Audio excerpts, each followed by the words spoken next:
At last, we have all the pieces. Now it's time to put together the puzzle of how the Bronze Age collapses.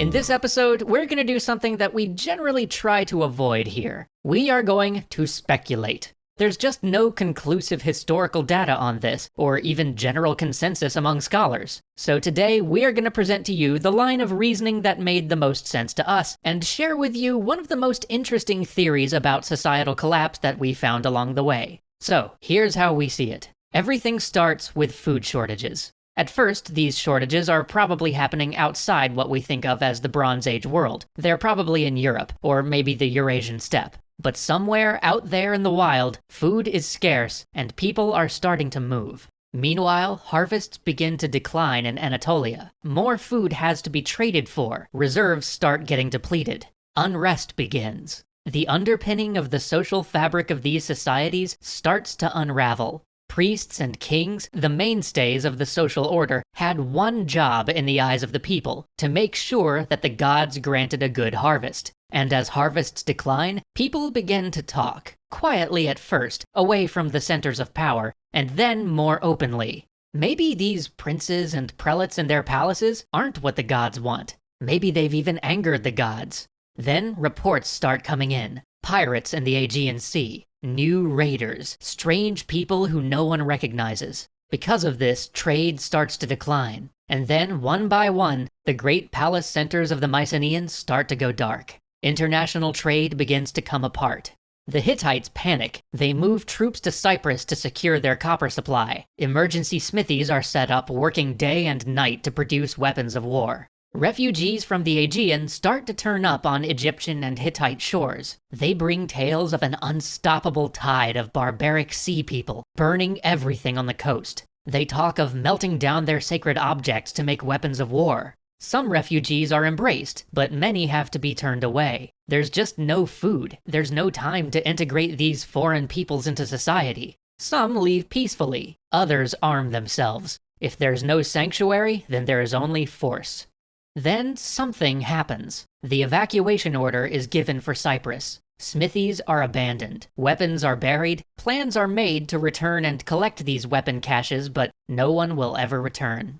Then the dark tide reaches the mainland. Sea people crash into the Bronze Age shore. Everywhere there's chaos. Minor kings send desperate letters back and forth asking for help, but there's no help to be had. Everyone's barely contending with their own disasters. And so the international diplomatic system that they had so long relied upon begins to break down.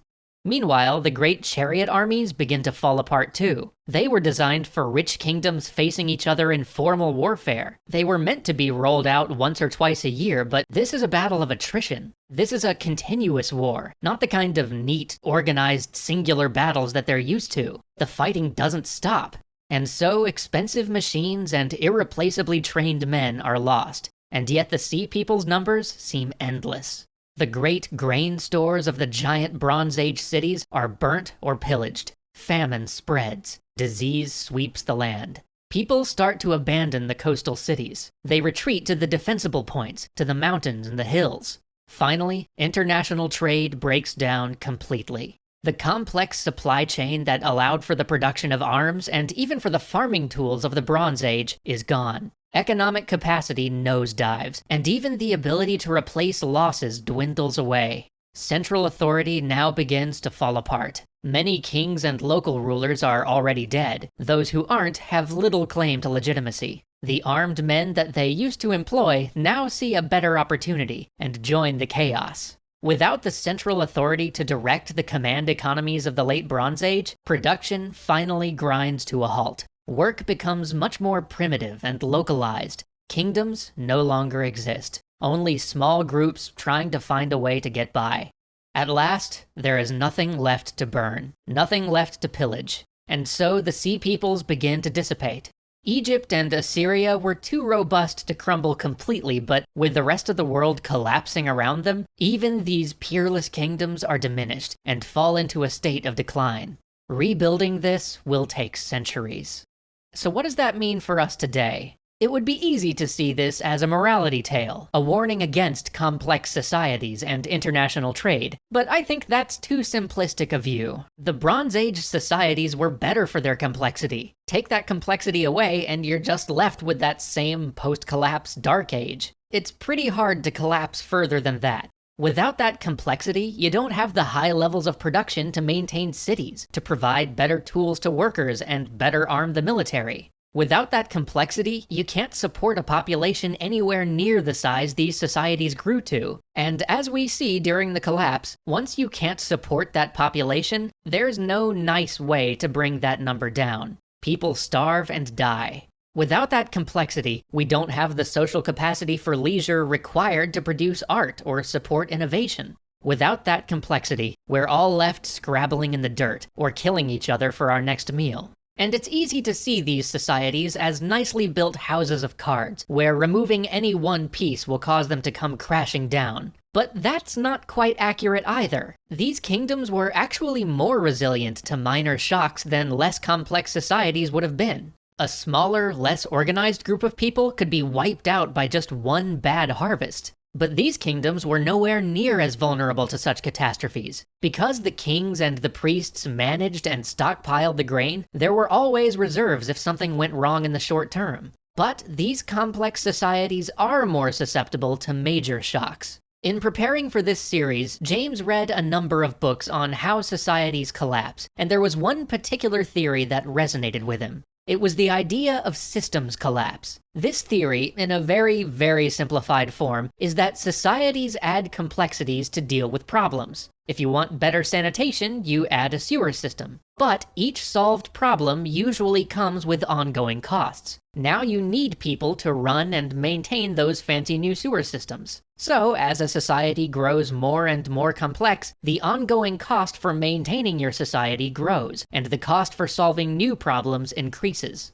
In a normal environment, this is totally fine. The loss of efficiency due to maintenance costs on previously solved problems is offset by the discovery of new efficiencies, better manufacturing techniques, beneficial foreign trade, new technologies. Solving problems often creates new efficiencies as well, and so the more complex the society, the larger the pool of resources it has to draw from. Thus, it can support solving ever more expensive problems. Unless it can't.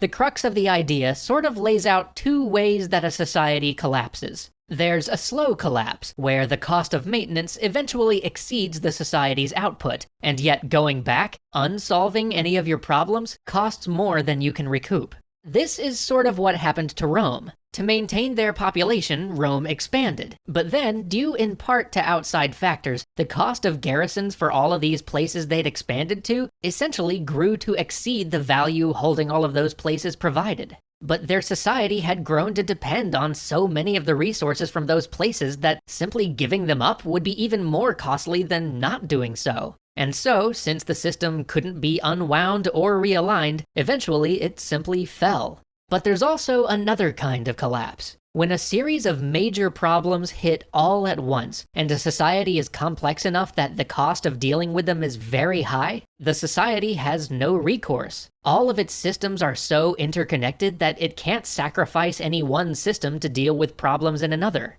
And as pieces start to fall out of the system, their very interconnectedness becomes a weakness, and society falls apart. So to me, the lesson is not that we should make our societies less complex, or that we should give up everything we've achieved and go back to a more basic time. I mean, I would rather be a person of middling means today than a wealthy person even 200 years ago. Rich folks still had to use chamber pots back then. You couldn't call someone far away. Getting an orange in the middle of winter was near impossible, and a simple infection could just end your life. Rather, to me, the lesson the Bronze Age collapse teaches is that even today, we are not invulnerable. With all of our technology and industry and military might, we stand on a fragile edifice. We can weather shocks today that would have destroyed earlier civilizations. Droughts, the appearance of some new disease, no problem, we can handle it. But we still have to be careful. We have to handle these incredible cultures we've built thoughtfully and with respect. For today, in this modern era where we can probably weather most any crisis, if we fool ourselves into believing that we're immune, we may go on to create so many crises of our own that we bring about the collapse of our own systems. See you next time.